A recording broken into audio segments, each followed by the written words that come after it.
Oke, selamat datang semuanya. Kali ini kita akan bahas salah satu kisah paling kelam dan jujur aja paling rumit di era modern kita.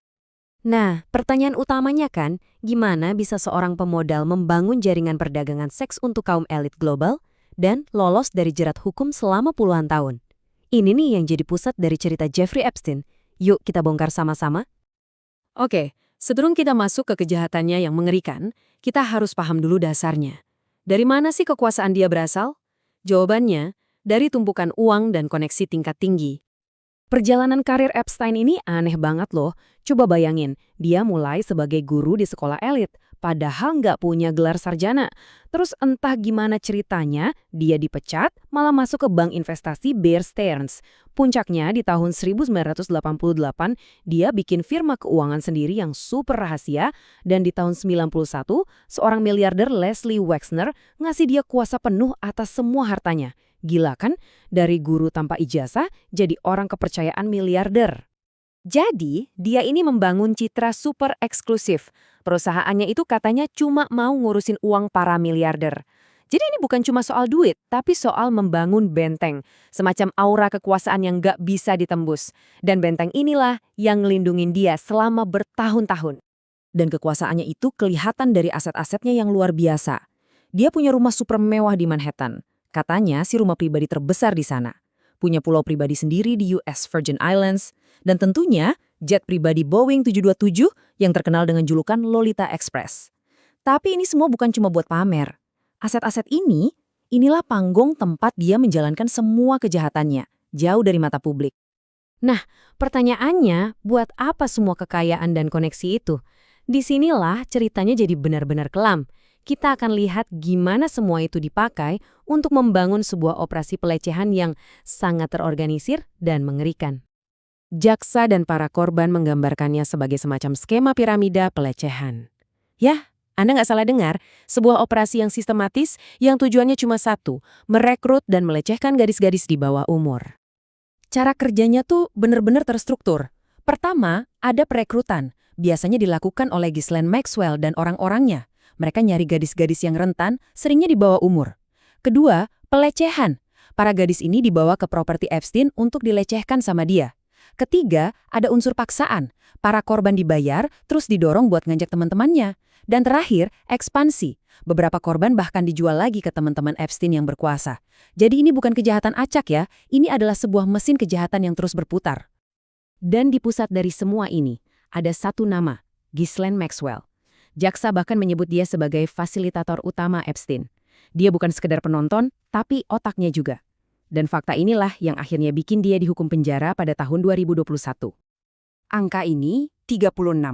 Itu jumlah korban di bawah umur yang berhasil diidentifikasi sama pemerintah federal di tahun 2007 aja. Bayangin, baru di tahun 2007.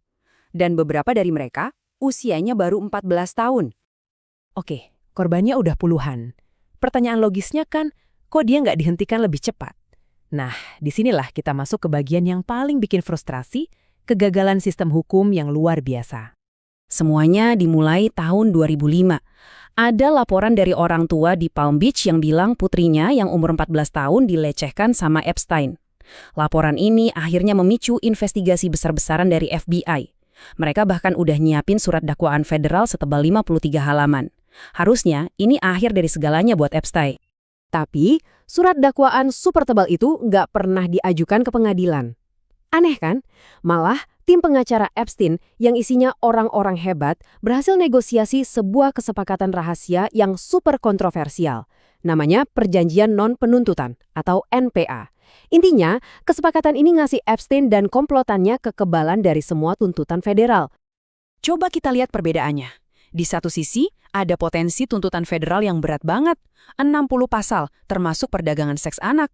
Di sisi lain, hukuman yang dia dapat cuma dari negara bagian.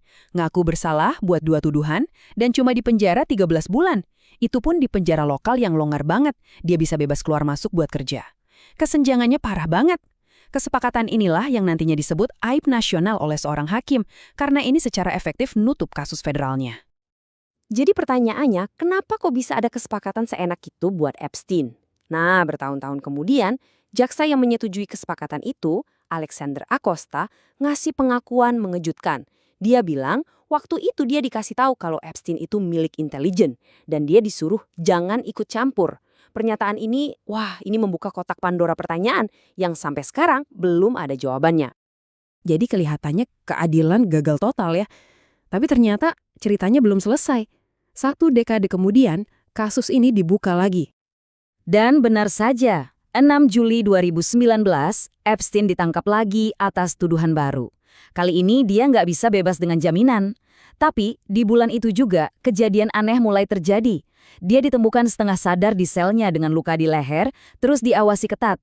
Anehnya, pengawasan itu dicabut.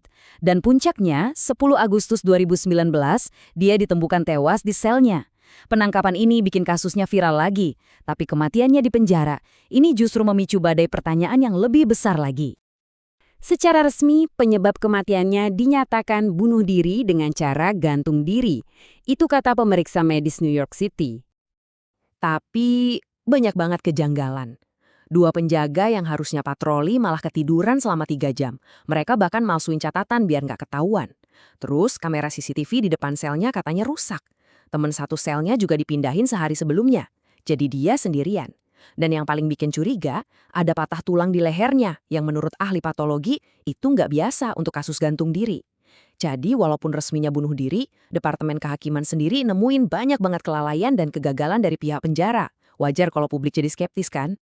Dengan meninggalnya Epstein, dia lolos dari persidangan akhir. Tapi bukan berarti kasus ini selesai. Di tahun 2021, kaki tangan utamanya, Ghislaine Maxwell, akhirnya dinyatakan bersalah atas kasus perdagangan seks dan dihukum 20 tahun penjara. Setidaknya, ada sebagian keadilan yang ditegakkan. Dan ini membawa kita ke pertanyaan terakhir yang paling besar. Dengan pelaku utamanya udah nggak ada, apa orang-orang berkuasa lain di jaringan mereka benar-benar sudah dimintai pertanggungjawaban? Cerita Jeffrey Epstein ini jadi pengingat yang pahit banget ya, tentang gimana uang dan kekuasaan bisa dipakai buat membengkokkan keadilan. Dan yang tersisa adalah warisan pertanyaan besar. Siapa lagi yang terlibat? Dan siapa lagi yang berhasil lolos?